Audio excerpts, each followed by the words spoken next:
नमस्ते, आप सभी का स्वागत है आज के इस कार्यक्रम में। और आप सभी से अनुरोध है कृपया चैनल को सब्सक्राइब कर लें, वीडियो को लाइक कर लें और हमारे धर्मापड़ा मर्चेंडाइज स्टोर पर अवश्य जाएं और वहां चल रही 15 दिसंबर तक 30% डिस्काउंट की सेल का भी लाभ उठाएं। आज हमारे साथ हैं स्क्वाड्रन लीडर राकेश राय जी। और Rakesh Rai ji x Indian air force, जैसा कि आप इनके टाइटल से ही समझ सकते हैं, और उसके बाद फिर ये कमर्शियल पायलट भी रहे हैं। और आज हम इनसे बात करेंगे ये जो इंडिगो का तमाशा चल रहा है इसके बारे में। आपका स्वागत है राकेश राय जी जयपुर नमस्कार आइनॉक्स पर। आपके दर्शकों को और आपको नमस्कार। तो राकेश राय जी, आपका लंबा अनुभव है, फ्लाइंग का भी अनुभव है और कमर्शियल एयरलाइन में काम करने का भी अनुभव है आपको। तो ये जो इंडिगो का जो चल रहा है इस समय कि एकदम से इंडिगो, पहले वो एफडीटीएल डिले होता है, उनके लिए डिले किया जाता है, दूसरों के लिए डिले किया जाता है। एफडीटीएल का मतलब है flying duty time time limits. तो फ्लाइंग ड्यूटी टाइम लिमिट्स जो है उसके रूल्स बने हुए हैं। तो पहले तो ये समझाएं कि आप, क्योंकि आज एक ओपन लेटर भी आ गया है जिसमें जो पायलट्स हैं इंडिगो के, वो कह रहे हैं कि साहब कि मामला कुछ और ही है। वो मामला जो कुछ और है और जो उन्होंने जो खुलासा किया है वो तो बड़ा ही खतरनाक है। तो ऐसा दिखा रहा है कि वैसे जैसे कि जानबूझ के ये सब किया हो एक मोनोपोली बनाए जाने के लिए। तो थोड़ा सा ये ऑडियंस को ये समझाएं कि ये जो रूल चेंजेस हुए, ये ऐसे क्या रूल चेंजेस हुए जिससे कि बिल्कुल सब कुछ उथल पुथल हो गया। आपने जो बात कही वह मैं वहीं से आरंभ करना चाह रहा था। जी। और दर्शकों को यह जानना जरूरी है कि एफडीटीएल होता क्या है। एफडीटीएल में लिखा होता है कि एक पायलट कितनी देर तक ड्यूटी पे रह सकता है, एक पायलट कितने आवर्स तक फ्लाई कर सकता है, एक पायलट रात में कितनी लैंडिंग कर सकता है, और पायलट्स का रेस्ट पीरियड क्या होना चाहिए। तो DGCA, director general civil aviation, जो कि रेगुलेटर है सिविल एविएशन का हमारे देश में, उन्होंने साइंटिफिक स्टडी के ऊपर कुछ चेंजेस लाए एफडीटीएल में। और ये जो चेंजेस लाए गए ये जनवरी 2024 में लाए गए थे, जो कि नोटिफाई किया गया मई 2024 में। और इसका इम्प्लीमेंटेशन जो है वो 2 फेज में होना था, 1 जून 2025 और 1 नवंबर 2025 तक इसका इम्प्लीमेंटेशन पूरा हो जाना चाहिए था। इसमें जो की चेंजेस जो लाए गए थे, पहले पायलट्स को वीक में 36 घंटे का लगातार रेस्ट पीरियड दिया जाता था, उसको बढ़ाकर 48 घंटा कर दिया गया। उसके बाद जो रात के समय की व्याख्या थी, पहले मिडनाइट से मतलब रात के 12 बजे से सुबह 5 बजे तक का था, उसे बढ़ाकर 1 घंटा बढ़ाकर रात को 12 बजे से सुबह 6 बजे तक कर दिया गया। रात में पहले पायलट्स को 6 लैंडिंग करना अलाउड था, उसको घटाकर 2 लैंडिंग कर दिया गया। ज्यादा से ज्यादा एक पायलट को ये पर वीक है 6 लैंडिंग पर रात, एक रात में 6 लैंडिंग, उसको घटाकर एक रात में 2 लैंडिंग कर दिया गया। ओके 6 लैंडिंग का मतलब है कि 6 लैंडिंग एक रात में करना बहुत ही मुश्किल काम है, बहुत ही टायरिंग काम है। और एक पायलट को लगातार 2 रात की से ज्यादा की ड्यूटी नहीं दी जा सकती। 3 रात वो लगातार उनको ड्यूटी पे नहीं लगाया जा सकता है। और उसके बाद इन सब का मॉनिटरिंग करना, और जो फटीग रिपोर्ट है, मान लीजिए कोई पायलट थक गया हो तो वो सब सबमिट करना है डीजीसीए को। अब ये देखिए कि ये सब चेंजेस जो हैं जनवरी 2024 से इन लोगों को मालूम है। तो इनके पास करीब करीब 2 साल समय था एक्स्ट्रा पायलट्स को ट्रेन करने के लिए, हायर करने के लिए और ट्रेन करने के लिए। इन लोगों ने कुछ किया नहीं, ये सोचकर कि इनके पास 63% एयर ट्रैफिक का मोनोपोली है, तो ये कुछ भी कर सकते हैं। अब आपको मैं कुछ फिगर्स बता रहा हूं। नवंबर 2025 में कमांडर्स जो होते हैं, पायलट इन कमांड, उनका रिक्वायरमेंट जो अभी नया जो FDTL आया है उसके हिसाब से 2422 होने चाहिए थे। उसके अगेंस्ट जो पायलट इन कमांड अवेलेबल थे वो 2357 थे, मतलब मात्र 65 पायलटों की कमी। अब आप ये बताइए कि मात्र 65 पायलटों की कमी को लेकर इन लोगों ने करीब 1000 फ्लाइट्स को कैंसिल किए। अब ये किसको बेवकूफ बना रहे हैं? टाइमिंग भी बड़ी सस्पेक्ट है। टाइमिंग सस्पेक्ट है, उसके ऊपर मैं बाद में आता हूं, इसको मैं पहले समझा दूं। फिर इनके पास बहुत समय था 65 पायलट को ट्रेन करने के लिए। पहले जो को पायलट होते हैं उनको ट्रेन कीजिए, 65 वो आपको कमांडर बन जाएंगे, और को पायलट को ट्रेन करने में ज़्यादा समय लगता नहीं है। सो 65 पायलट ये आराम से ट्रेन कर सकते थे। हुआ ये कि जब ये फ्लाइट कैंसिल होने लगे तो बहुत सारे इंडिगो के पायलट, ऐसा सुनने में आया है और जो ओपन लेटर है उसमें भी जिक्र किया गया है कि उन लोगों ने शेड्यूलिंग डिपार्टमेंट को कॉल किया कि भाई हम अवेलेबल हैं और हम लीगल हैं फ्लाइंग करने के लिए। उनको एक शब्द में जवाब दिया गया, स्टैंड बाय, और उनको रोस्टर नहीं किया गया फ्लाइट के लिए। तो ये जानबूझकर किया हुआ काम है। अब देखिए, जो विदेशों में बहुत सारे एयरलाइन ऐसे हैं जिनमें 10% पायलट्स को हमेशा स्टैंड बाय पे लगाया जाता है। इसका मतलब ये हुआ कि कभी भी शॉर्ट नोटिस पे कोई पायलट अवेलेबल नहीं है तो इन 10% में से आप लाके पायलट को बोल सकते हैं आप जहाज उड़ाइए। इसका एक ये अर्थ हुआ कि एयरलाइन को ज्यादा पायलट्स को रखना पड़ेगा, लेकिन फिर आपकी फ्लाइट तो कैंसिल नहीं होगी। हमारा कंट्री 1.4 बिलियन का है और हम 65 पायलट प्रोड्यूस नहीं कर सकते हैं, ये बहुत आश्चर्य की बात है। अब आते हैं हम कॉन्फ्लिक्ट ऑफ इंटरेस्ट पे। DGCA में फ्लाइट ऑपरेशंस इंस्पेक्टर होते हैं, जो कि एयरलाइन से पायलट्स जो होते हैं, एक्सपीरियंस पायलट्स, उनको DGCA में डेप्यूट किया जाता है। वो डेप्यूटेशन पे आते हैं। उनका डेप्यूटेशन पीरियड जब खत्म हुआ तो उनके पास चॉइस है, वो वापस एयरलाइन में चले जाएं या फिर DGCA में एब्जॉर्ब हो जाए। तो ये जो पायलट्स आए हैं एयरलाइन से DGCA में, इनको प्रेशराइज किया जाता है कंपनी के इंटरेस्ट को फॉरवर्ड करने के लिए कि आप हमारे कंपनी का जो काम है वहां जाके करें।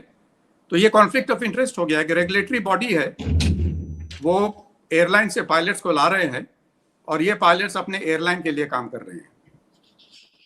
ऐसा बाकी देशों में नहीं होता है। अब उनमें से आप ये भी देख लीजिए कि एक रिटायर्ड ज्वाइंट सेक्रेटरी थे सिविल एविएशन में जी, उनको ऐसा कहा जाता है कि उनके ऊपर करप्शन का CBI केसेस हैं। उनको बना दिया गया है adviser to the managing director of IndiGo. और ये जब केस हुआ तो इंडिगो के कोई सीनियर लोग नहीं गए DGCA में बात करने के लिए, इनको भेजा गया कि भाई आप ब्यूरोक्रेट हैं, ब्यूरोक्रेसी में आपकी जान पहचान होगी तो आप वहां जाके मामला सुलटा लें। तो ये सब कॉन्फ्लिक्ट ऑफ इंटरेस्ट है।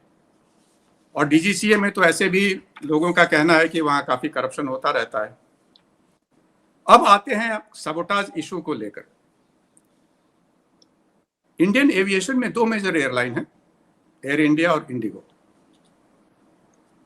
इनको बना दिया गया है ईस्ट इंडिया कंपनी। हम लोग ईस्ट इंडिया कंपनी, जी जी जी, कॉलोनाइजेशन से हम लोग उभरे नहीं हैं। 1.4 बिलियन पॉपुलेशन का कंट्री, क्या एक CEO नहीं ढूंढ सकता है? Indian CEO। टाटा इतनी बड़ी कंपनी है, इतनी बड़ी कंपनी है, वो एक इंडियन CEO नहीं ढूंढ सकते? ऐसा क्यों है? अब आप देखिए जिन जबकि उनकी ग्रुप कंपनी जितनी भी है सबके इंडियन सीईओ है।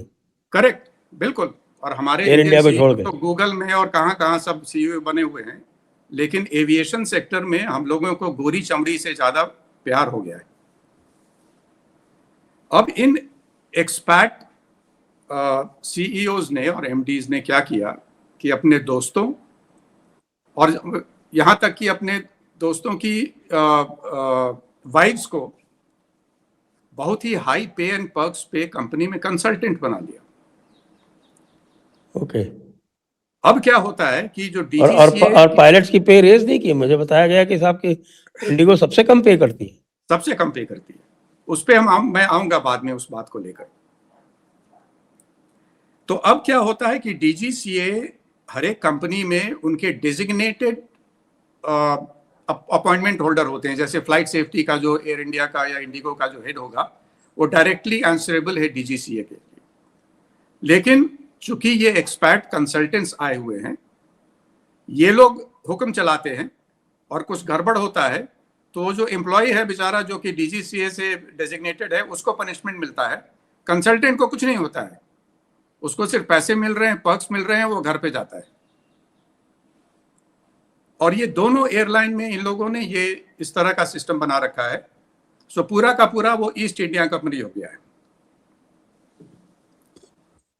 और इन लोगों ने क्या किया, जैसे जलियांवाला बाग हुआ था तो वहां तो हुक्म दिया था अंग्रेज ऑफिसर ने, लेकिन गोली चलाने वाले तो हिंदुस्तानी ही थे। करेक्ट। हम लोग उस कॉलोनाइजेशन से उभरे नहीं हैं। तो ये एक्सपर्ट पायलट्स जो हैं कुछ अपने ही ब्राउन साहेब्स को, अपने चहेतों को अंदर रखा हुआ है अपने अंडर, और ये लोग अपने ही देशवासी को ट्रबल करते रहते हैं। कुछ उनको एक्स्ट्रा पर्क्स एंड प्रिविलेजेस मिलते रहते हैं। तो ये सब बातें हैं जो कि दुखदायक है और इनका कोई ना कोई सोल्यूशन गवर्नमेंट को ढूंढना पड़ेगा। अभी शॉर्टेज ऑफ पायलट्स दिखा के ये लोग फॉरेन से पायलट्स को रिक्रूट करते हैं और उनका पे जो है इंडियन पायलट से 4 से 5 गुना ज्यादा होता है। और इसमें भी एक रैकेट है कि जो रिक्रूटिंग एजेंसी है उनसे इनको कमीशन मिलता है पर पायलट पर मंथ। ये भी एक तमाशा चल रहा है।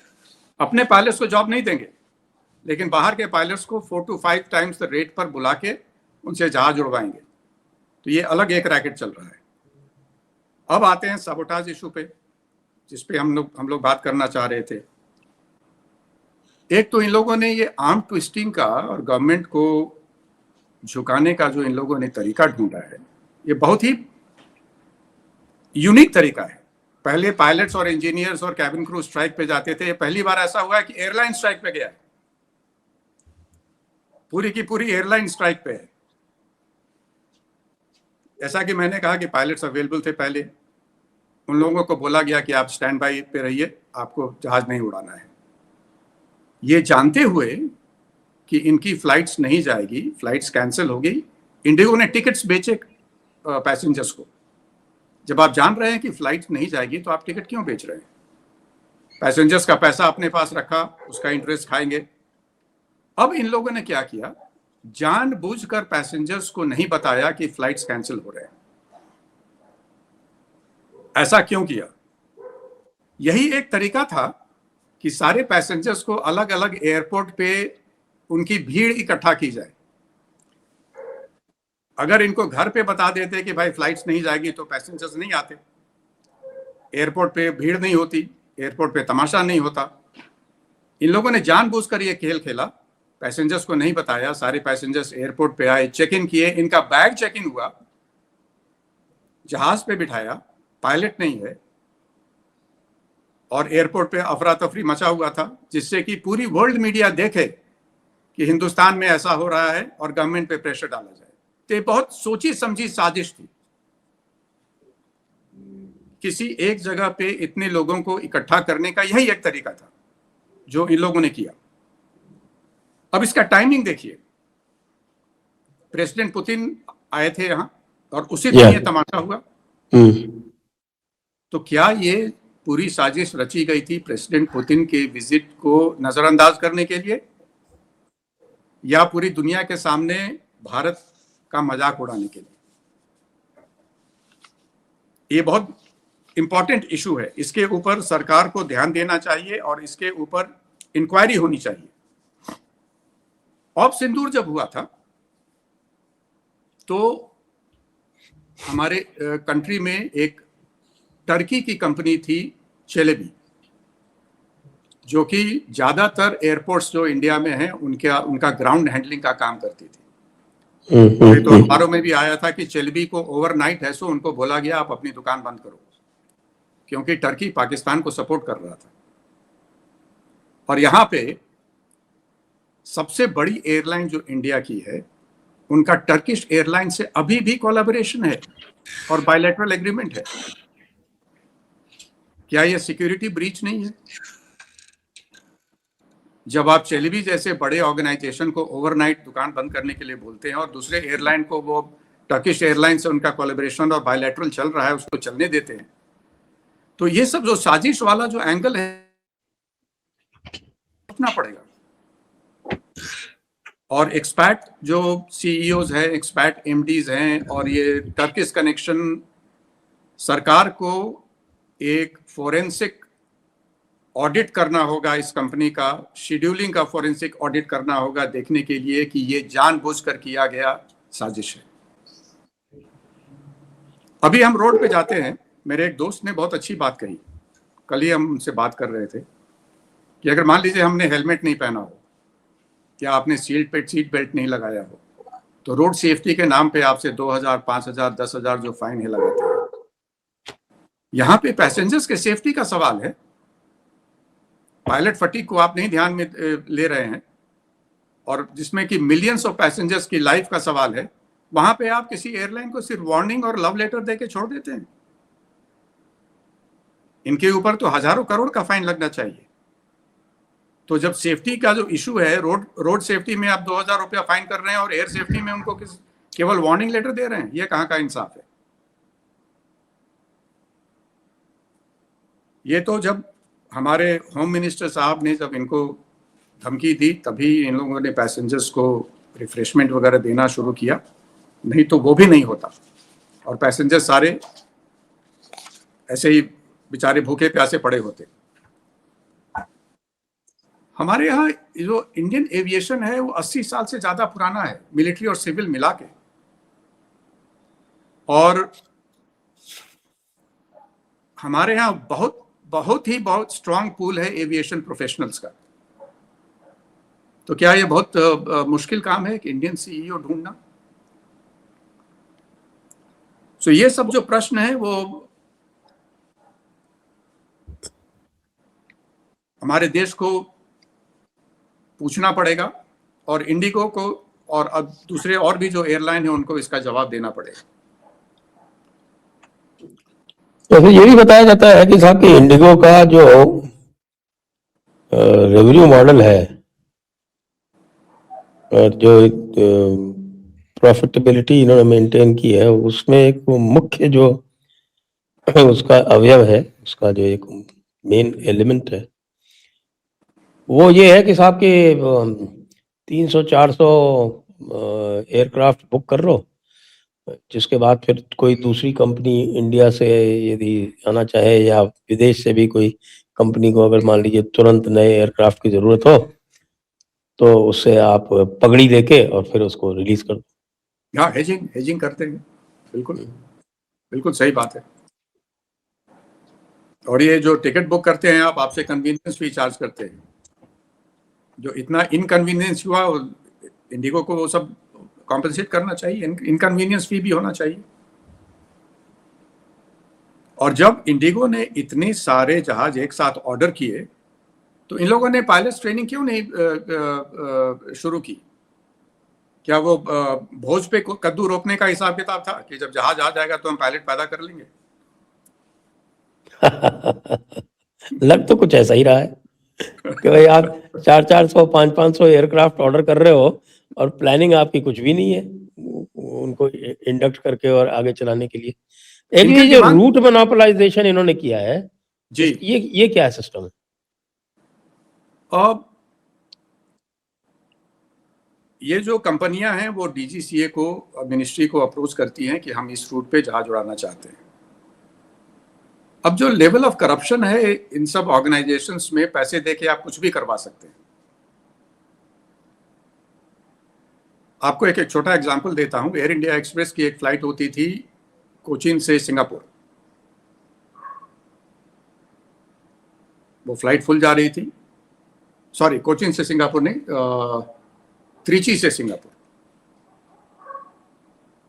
एक दिन कोई सिंगापुर का छोटा मोटा एयरलाइन, वो भी त्रिची सिंगापुर शुरू किया और उसको स्लॉट दिया गया एयर इंडिया एक्सप्रेस से आधा घंटा पहले का। सारे पैसेंजर्स उसमें चले जाते थे, एयर इंडिया एक्सप्रेस की जहाज खाली जाती थी। ये मैं उस समय की बात कर रहा हूँ जब एयर इंडिया सरकार के पास थी। तो इस तरह की चीजें ये लोग कर रहे हैं, पैसे लेकर रूट्स बांट रहे हैं सरेआम। वो तो बहुत फेमस किस्सा है ना कि जिसमें वो प्रफुल्ल पटेल हुआ करते थे, तो उन्होंने जो लंदन का स्लॉट था एयर इंडिया का, वो जेट एयरवेज को दिलवा दिया। लंदन में संजय जी, लंदन में लैंडिंग राइट मिलना किसी एयरलाइन को एक अपना एक हाथ और एक पैर देने के बराबर है। और हमारे लैंडिंग राइट्स लंदन में पिछले 70-75 साल से थे, उसको वहां से हटा के फ्रैंकफर्ट कर दिया गया। आप ये सोच सकते हैं कितना बड़ा घपला हुआ होगा। मतलब हीथ्रो में अब एयर इंडिया का लैंडिंग राइट नहीं है लैंडिंग राइट, लेकिन पहले से बहुत कम है, पहले से बहुत कम हो गया।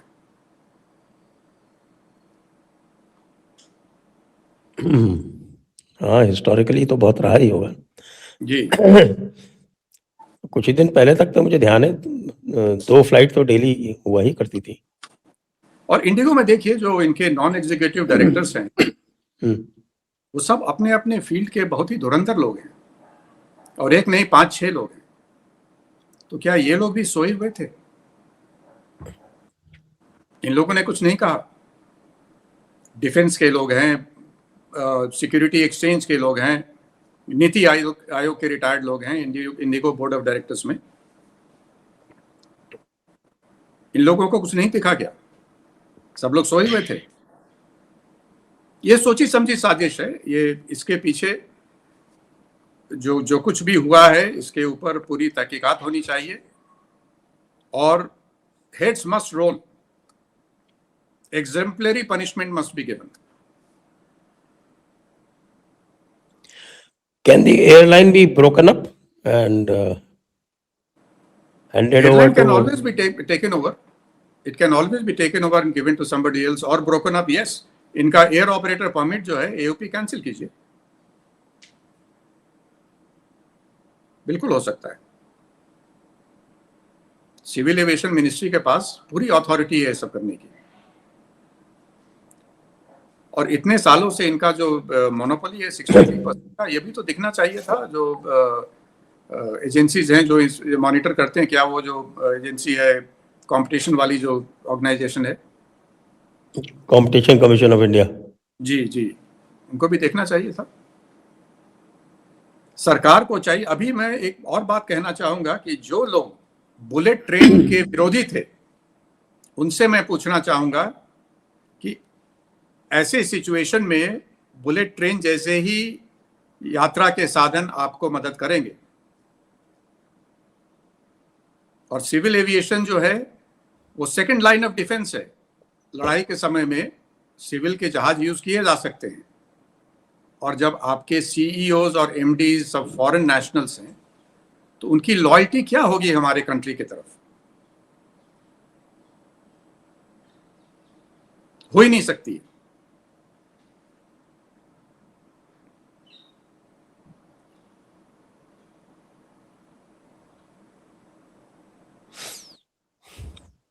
Yes, right, I guess.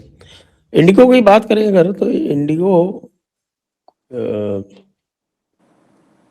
2 साल पहले तक इंडिगो की पहचान थी एक ऐसी एयरलाइन की जो रिलायबल थी और पंक्चुअल थी, और पंक्चुअलिटी में यहाँ तक कि वो IST को इंडिगो स्टैंडर्ड टाइम ऐसे बोला करते थे। लेकिन आज मैं जो ओपन लेटर देख रहा हूँ उसमें तो कह रहे हैं कि साहब कि ये इनकी जो ट्रिक थी वो ये थी कि 1 घंटे की फ्लाइट को 1 घंटे 20 मिनट का बताओ और उससे जो है वो सारा आप मैनेज करो। इनका जो ये ट्रिक है, मैं अपने दोस्तों को बहुत सालों से बता रहा हूँ। ये इसी ट्रिक को चला रहे थे कि 1 घंटे की फ्लाइट है, उसको 1 घंटा 20 मिनट दिखाओ, टिकट में आपको लिखा रहेगा 1 घंटा 20 मिनट, 1 घंटा पहले 1 घंटा में पहुंच जाओ और अनाउंसमेंट करो कि भाई हम 20 मिनट पहले पहुंच गए। तो पब्लिक तो सिर्फ ये देखेगी ना कि टिकट में ये लिखा था 1 घंटा 20 मिनट और हम 1 घंटे में पहुंच गए, तो इंडिगो बहुत पंक्चुअल एयरलाइन है। तो ये सब ट्रिक करके इन लोगों ने ये नैरेटिव क्रिएट किया है। दूसरा नैरेटिव इन लोगों ने ये क्रिएट किया कि अपने आप को लो कॉस्ट एयरलाइन कहते हैं, फुल सर्विस एयरलाइन नहीं है। और आप कोई भी पोर्टल खोल के देख लें, इंडिगो और एयर इंडिया के फ्लाइट के टिकट में कोई भी डिफरेंस नहीं है, कोई अंतर नहीं है। जबकि एयर इंडिया तो फुल मील सर्व करती है। जी, तो शुरू में इन लोगों ने जो इंप्रेशन क्रिएट किया कि हम लो कॉस्ट एयरलाइन है, तो पब्लिक अभी तक सोच रही है कि भाई ये लो कॉस्ट एयरलाइन है। लो कॉस्ट एयरलाइन नहीं है, ये उतना ही चार्ज कर रही है जितना फुल सर्विस एयरलाइन चार्ज कर रहे हैं। लोगों को बेवकूफ बनाया है। ये तो पंक्चुअलिटी वाली जो बात आपने कही और ये टिकट प्राइस वाली बात जो मैं कह रहा हूँ। एक और चीज देखने में आई है भाई, इसी पूरी इतना सारा हुआ कि आपने 1600 फ्लाइट्स कैंसिल कर दी और अभी तक कैंसिल हो रही हैं, आज भी कैंसिल हुई हैं जब हम बात कर रहे हैं। लेकिन इनकी जो फॉरेन डेस्टिनेशंस थे वो अफेक्ट नहीं हुए, खाली डोमेस्टिक डेस्टिनेशंस अफेक्ट हुए। बिल्कुल सही कह रहे हैं आप, क्योंकि इनको टर्की में समय पे जहाज उतारना है ना, कि यहाँ से पैसेंजर टर्की जाएं, फिर वहां से आगे बिल्कुल टाइम पे जाएं, तो टर्की को सर्व करना है इनको, हिंदुस्तान को सर्व नहीं करना है। और फॉरेन डेस्टिनेशंस जैसे दुबई हुआ और ये सब जगह हुए थे, इनके पैसेंजर्स जा रहे होंगे एमिरेट से या इतिहाद से, तो वो पैसेंजर लेट नहीं हो तो इनको इंटरनेशनल सर्विस तो अफेक्ट नहीं होगा। केवल और केवल मतलब जो जिसको बोलते हैं क्या साहब, घर का जोगी जोगना आन गांव का सिद्ध।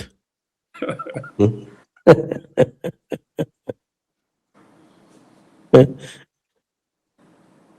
ये जो तो ट्रम्प साहब जब आए थे तो दिल्ली में जो राइट्स हुए थे ठीक उसी दिन हुआ था। इस बार पुतिन साहब आए हैं, ठीक उसी दिन ये कांड हुआ है।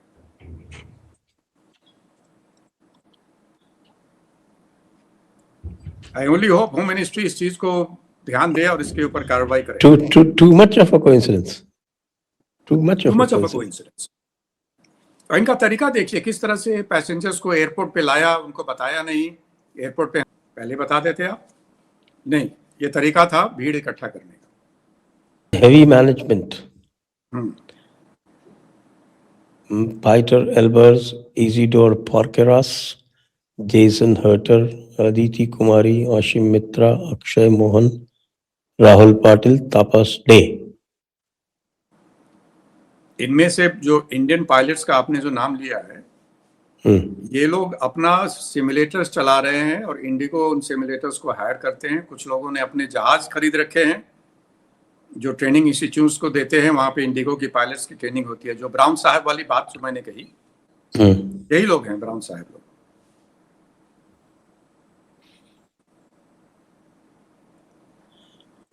मतलब एक नायाब नमूना है प्राइवेट सेक्टर करप्शन का। बिल्कुल बिल्कुल। और डीजीसीए भी इतने 1 साल से सो रही थी। इनके जो फ्लाइट ऑपरेशंस इंस्पेक्टर हैं वो क्या कर रहे थे? वो क्यों नहीं मॉनिटर कर रहे थे कि ट्रेनिंग हो रही है कि नहीं हो रही है? इसे एक चीज और लिखा है इन्होंने, 70-year-old playboy in the company still refuses to retire. Playboy कौन है?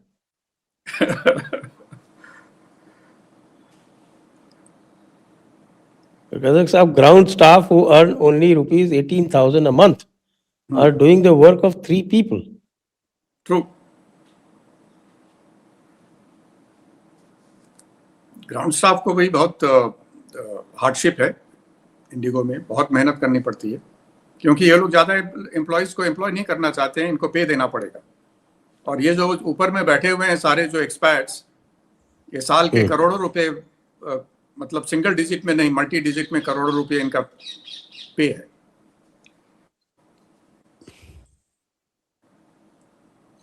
और ये लोग इंडिया में आते हैं क्योंकि इनको अपने कंट्री में जॉब नहीं मिलता है। ये जो सीईओ मतलब बाहर का कचरा जो है उसको हम हाँ माथे पे रखे हुए हैं, 5-5, 10-10 करोड़ पे करके और यहाँ एम्प्लॉय करते हैं। हाँ कचरा सर पे ढो रहे हैं हम लोग, वही कर रहे हैं। इनको अपने कंट्री में जॉब नहीं मिलेगा। जब वही आप ईस्ट इतना इंडिया कंपनी पैसा वाला दे, हाल है। जो लोग जो है वो इंग्लैंड में जिनको जॉब नहीं मिलता था वो यहाँ आके साहब बन जाते थे। हाँ जब आप इतना पैसा दे रहे हो एक्सपैट सीईओ को, तो उतना ही पैसा उसका 1/5 भी अगर किसी इंडियन सीईओ को देंगे तो आपके लिए पूरे लॉयल्टी से, इंटेग्रिटी से काम करेगा।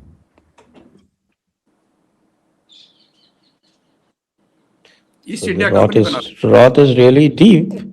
लेकिन इसमें यह भी देखने वाली बात है कि एयर इंडिया टाटा ग्रुप की, उसके पास किसी तरह के कैश फ्लो की तो प्रॉब्लम है नहीं, तो ग्रुप इज सो रिच जी। तो एयर इंडिया जो है वो कंपटीशन क्यों नहीं दे पा रही है इंडिगो को? अभी आप अगर सिंगापुर से एक ऐसे आदमी को उठाकर सीईओ बना देते हैं जो कि इंडिया में स्पाइस जेट जो है उससे भी छोटा एयरलाइन का वो एमडी था, और यहाँ आके इतने बड़े एयरलाइन का जिसका 75 इयर्स का इंटरनेशनल ऑपरेशन है, वाइड बॉडी ऑपरेशन है, उसका सीईओ बना देते हैं। उसको तो 5-6 साल लगेगा सीखने में कि वाइड बॉडी ऑपरेशन क्या होता है। उसको समझने में इतने समय लगेंगे। एयर इंडिया में तो मेक माई ट्रिप और क्या वो इजी करके जो ट्रैवल पोर्टल है, वहां से लोगों को उठा उठा कर एम्प्लॉय किया हुआ है, ट्रैवल एजेंसी बना दिया है। अच्छा।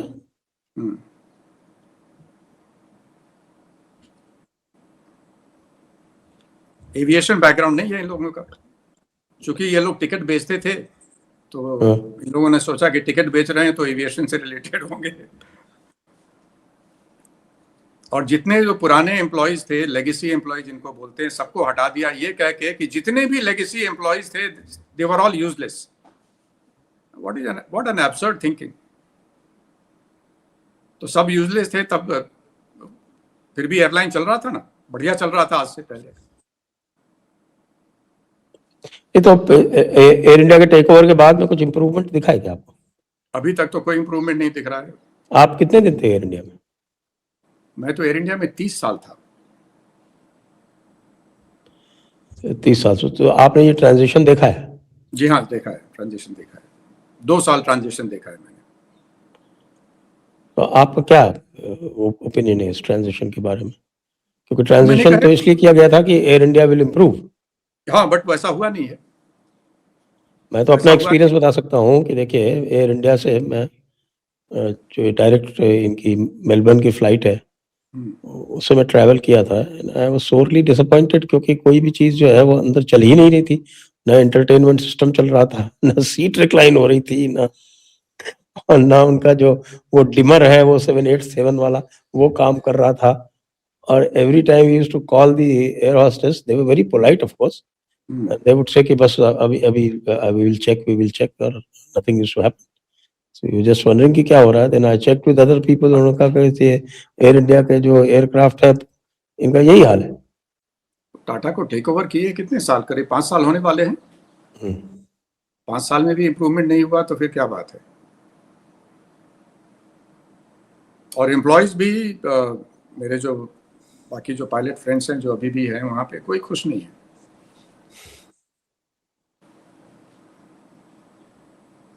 तो ये हाल बना रखा है। और उस पर से डीजीसीए ने रेगुलेशन बना रखा है कि कोई भी पायलट अगर छोड़ के जाना चाहता है तो उसको 12 महीने की नोटिस या 6 महीने की नोटिस देनी पड़ेगी,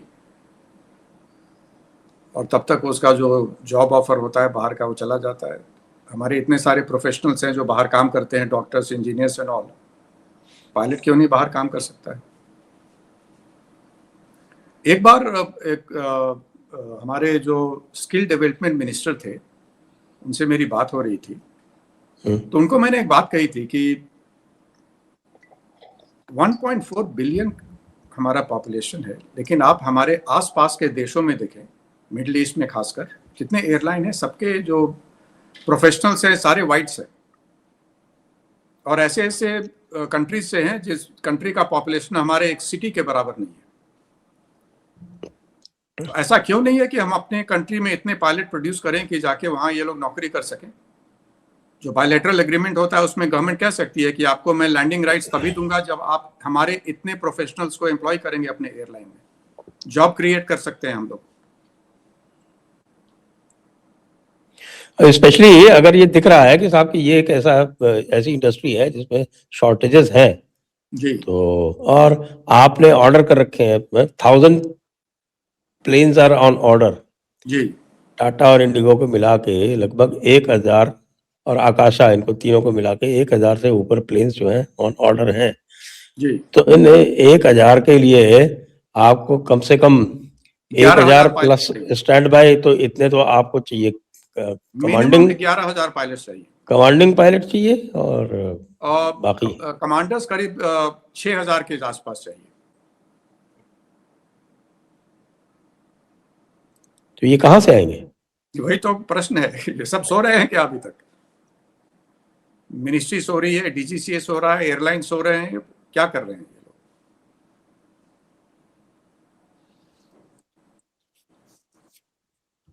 और जहाज आते रहेंगे इस तरह से, पायलट्स को आप फटीग करते रहेंगे तो वो तो सेफ्टी इशू है।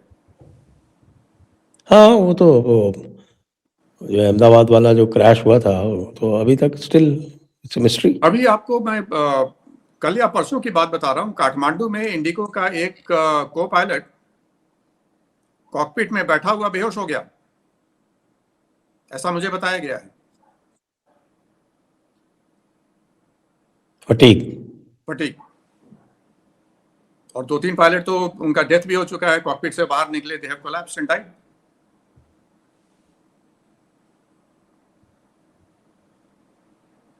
आप हेलमेट पहनने के लिए 2,000 रुपये चार्ज कर रहे हैं फाइन, और ये फ्लाइट सेफ्टी इशू है, इसके लिए एयरलाइन को आप कुछ नहीं कर रहे हैं।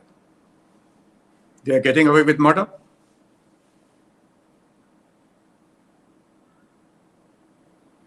Yes, it's very serious issue, very very serious issue.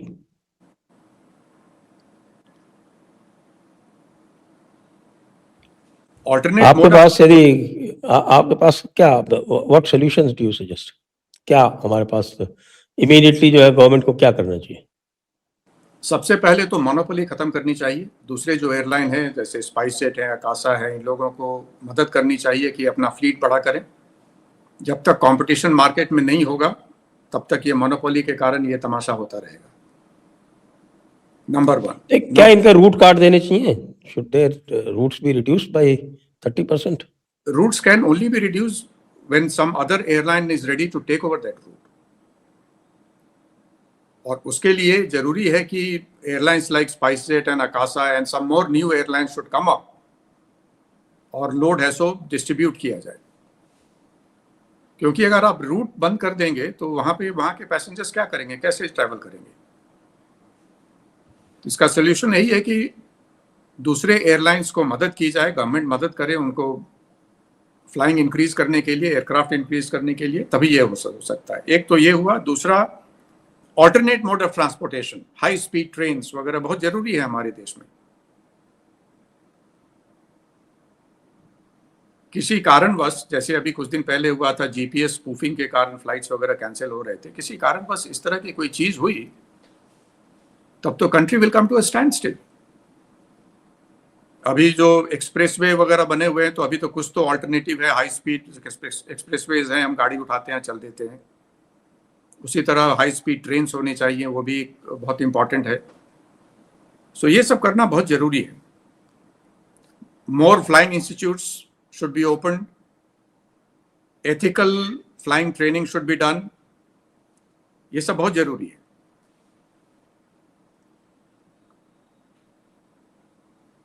Correct. और ये कह के कि हमारे पास पायलट कम है और हम बाहर से पायलट को एम्प्लॉय कर रहे हैं, तो बाहर के पायलट को आप इतने पैसे क्यों दे रहे हैं? उतने पैसे में तो आप इंडिया में बहुत सारे पायलट ट्रेन कर लेंगे।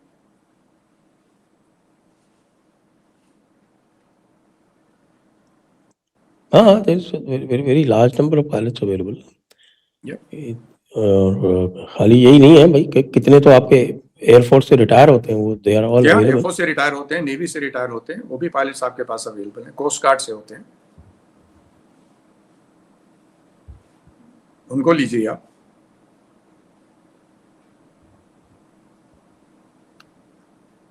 एयरफोर्स के साथ एग्रीमेंट कीजिए कि आप अपना ट्रेनिंग इंस्टीट्यूट आप बढ़ाइए, वहां हमारे पायलट्स को ट्रेन कीजिए, एयरफोर्स को पैसे मिलेंगे उसके लिए, ये भी कर सकते हैं।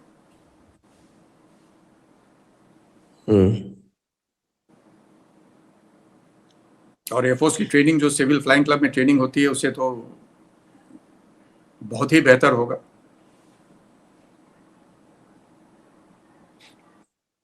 डेफिनेटली डेफिनेटली, आपने तो दोनों देखे तो यू वुड नो। आपको एक और चीज मैं बताना चाहूंगा, काफी साल पहले की बात है, करीब 20 साल पहले की बात है, कि एयर इंडिया के मैनेजिंग डायरेक्टर हुआ करते थे। उनसे कुछ पायलट यूनियन का कुछ मतभेद हो गया और वो मतभेद पहुंचा मिनिस्ट्री ऑफ सिविल एविएशन में। और उस समय के जो कथित सेक्रेटरी थे, उनका कहना क्या था कि आप पायलट लोग रास्ते पे आ जाओ, नहीं तो मैं आईएएस ऑफिसर्स को पायलट ट्रेनिंग दूंगा, 6 महीने में वो आपका जहाज उड़ाने लगेंगे। अच्छा। ये तो थिंकिंग है। गॉड। और एक मैनेजिंग डायरेक्टर ऐसे भी थे, फ्रैंकफर्ट में बोइंग 747 का एक टायर बस्ट हो गया था, वो टायर वहां मिल नहीं रहा था, तो इनका कहना था क्या हुआ, कोई ट्रक का टायर लगा दो, वहां से आ जाएगा जहाज। My God. तो जब आप किसी फील्ड में एक्सपर्ट नहीं हैं और आपको वहां पे बिठा दिया गया, तो आपकी सोच ऐसी ही होगी ना।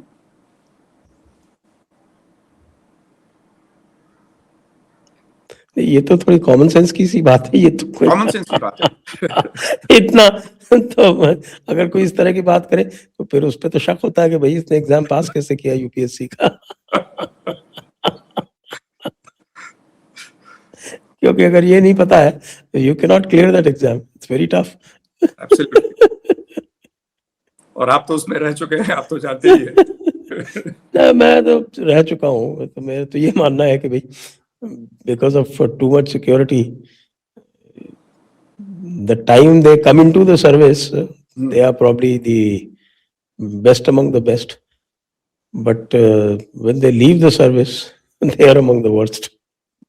Because they learn nothing over that period of 35 years. बस वो जो शुरू किया था बस उसी पे rest on their laurels, majority of them, exceptions of course. भगवान ने आदमी को डिजाइन नहीं किया है उड़ने के लिए। एविएशन बहुत ही स्पेशलाइज्ड फील्ड है, इसके लिए इस तरह की बातें अगर लोग सोचते हैं तो वो तो मूर्खतापूर्ण है। मैं तो एक बार, because I was in charge of that department, कोई पायलट रिक्रूटमेंट में बैठा था, तो of course as secretary of the department, so of course I kept my mouth shut because I realized that I knew nothing about the craft. And I let the specialist handle the interview. अब आप DGCA में भी आप जो director general बना रहे हैं, वो कल को देख रहा था एनिमल हस्बेंड्री या टेक्सटाइल या कुछ, उसको आप बिठा दिया आपने एविएशन फील्ड में, तो उनको तो ये समझने में ही बहुत समय लगेगा कि ये है क्या चीज।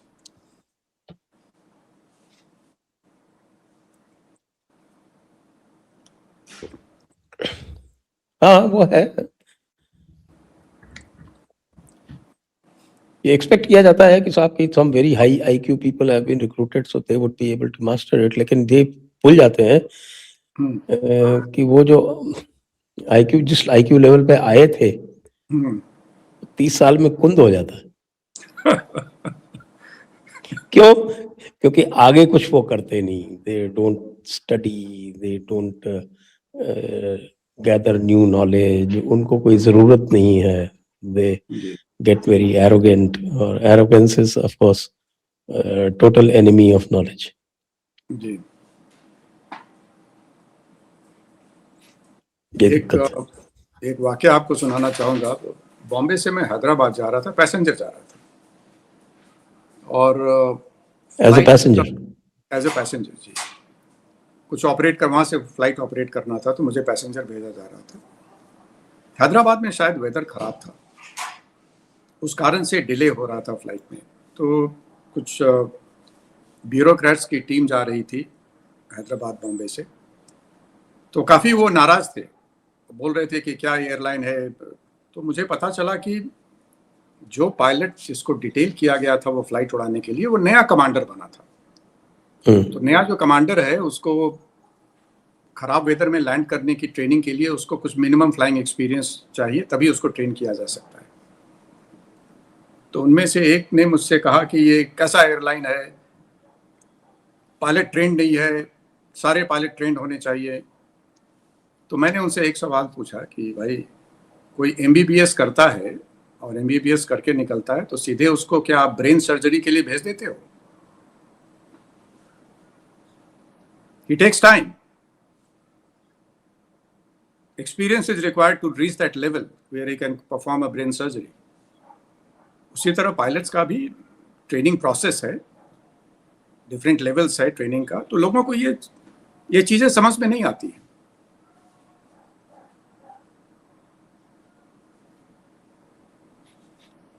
करेक्ट। तो आइए आज की चर्चा को अब यहीं पर विराम देते हैं।